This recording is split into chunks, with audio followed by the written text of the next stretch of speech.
Hi guys! So today I'm going to be reviewing The Mark of Athena by Rick Riordan because I finished it yesterday and I love Rick Riordan and it's an awesome book. I love the Percy Jackson and the Olympian series and the Heroes of Olympus series and the Kane Chronicles, and so I had been waiting for the Mark of Athena for a whole year, and now I'm going to have to wait for the House of Hades for a whole year, and I really don't want to, and I just wanna lay down and sleep this whole year and wake up when I have the House of Hades in my hands. But I can't do that. I just wanna say that Leo, he is amazing.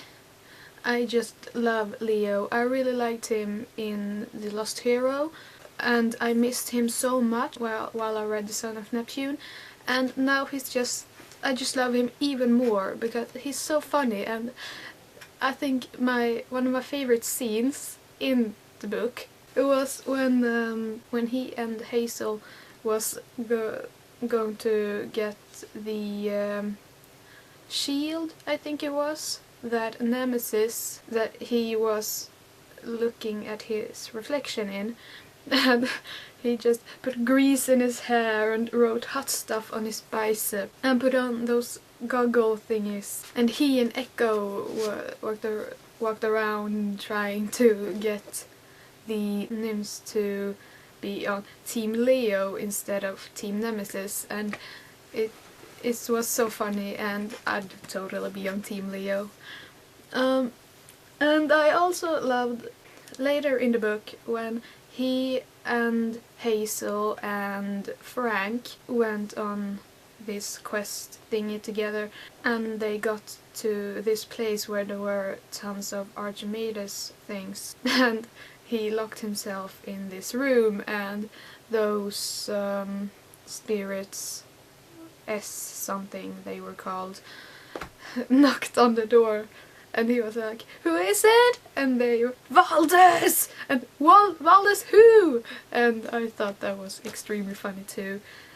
He's just so, he's funny, and he's the seventh wheel. He doesn't have a girlfriend. He knows that. He's like a little bitter about it, but he knows what he has to do, and he doesn't start blaming the others because they have girlfriend and boyfriends and he doesn't. So he's just a really great character and I love him. And I love this thing that they went on like small quests, 3 and 3 or 2 and 2, and then came back and talked at Argo 2, because I'd been thinking about that before I read the book, and I was like, isn't it going to be a little much having 7 demigods all the time and keeping track on them, and like making sure that everyone says something, and so it never is like 2 or 3 of them are like doing stuff and talking and getting stuff done, and then the rest of them are just in the back, just being there.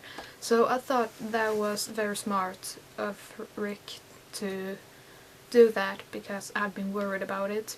And I especially loved Annabeth's solo quest with Arachne, if that's how you say her name, because it was just really great, and how she was alone and she still kind of made it.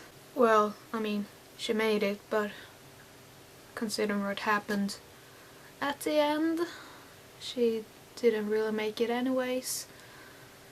And also Persabeth is just amazing. I loved their reunion, like when she flipped Percy over the shoulder, boof, or whatever, because I didn't expect it at all, but it's so something Annabeth would do. I mean, she'd be furious with Percy for leaving her, even if it wasn't his fault, and that's so something she do. And they had like little moments when they said things and held hands, and they were just so cute. I've been missing them so much, and now they were like Percy all the time throughout the book, and it was great.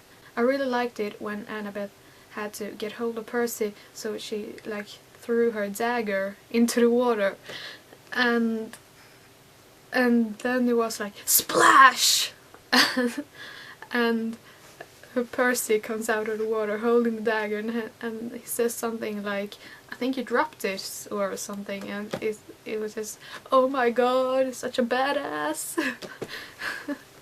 Yeah, I'm sorry for all of this babbling and stuff, but I just really love this book. And I think Hazel is just so cute, and I always forget that she's only 13, because she just seems like she's so much older.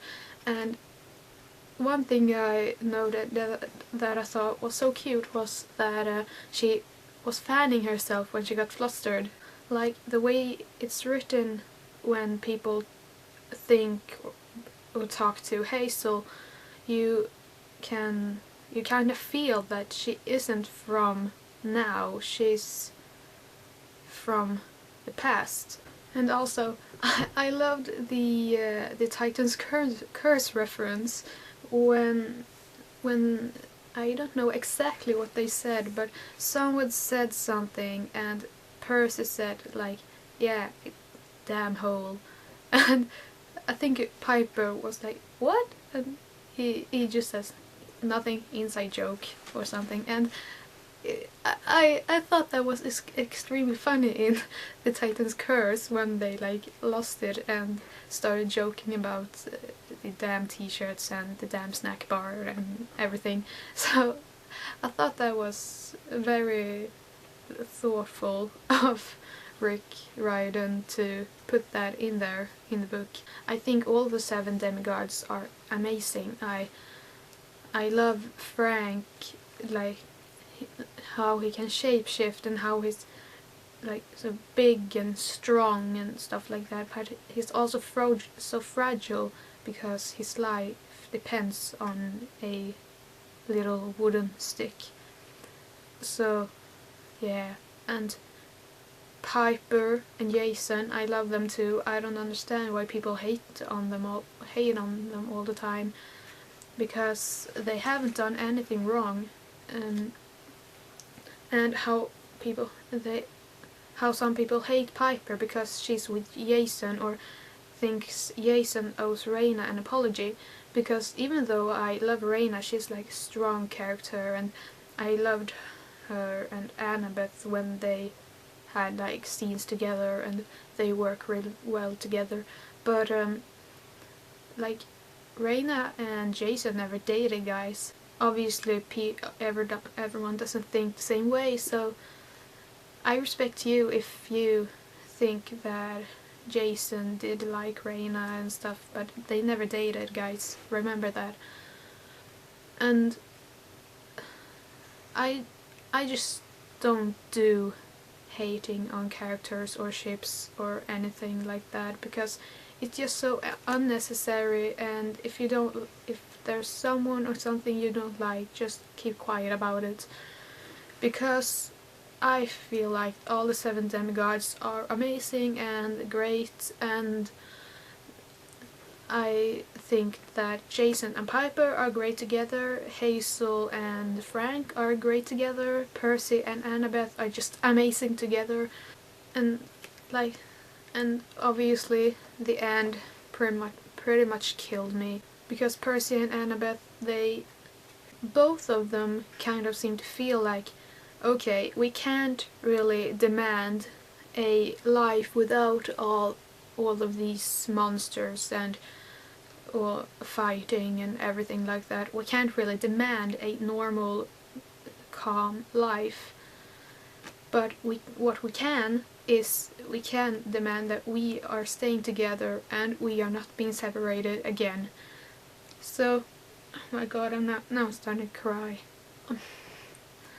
And so when they kind of when Percy decided that, okay, I can't drag Annabeth out of this hole, so I'm going to just take her hand and go down with her. And I can't. That was so beautiful, and I started crying, just like I do now. Sorry. I'm pretty sure that they at least made it through the fall, and that they're maybe not safe, but they're at least okay down in Tartarus now. And I really hope that we get a Percy and or a Annabeth point of view in the House of Hades, because it wouldn't be fair at all to make us wait a whole book without knowing if Percy and Annabeth are okay down there. And I'm going to go crazy if we have to do that, because it's just so hard. But I think that they're okay, and I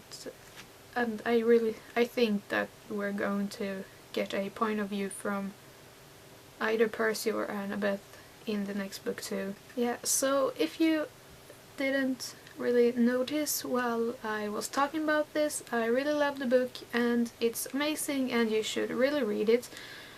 Or you shouldn't, because it's not going to be healthy for you, so maybe you should just not read it.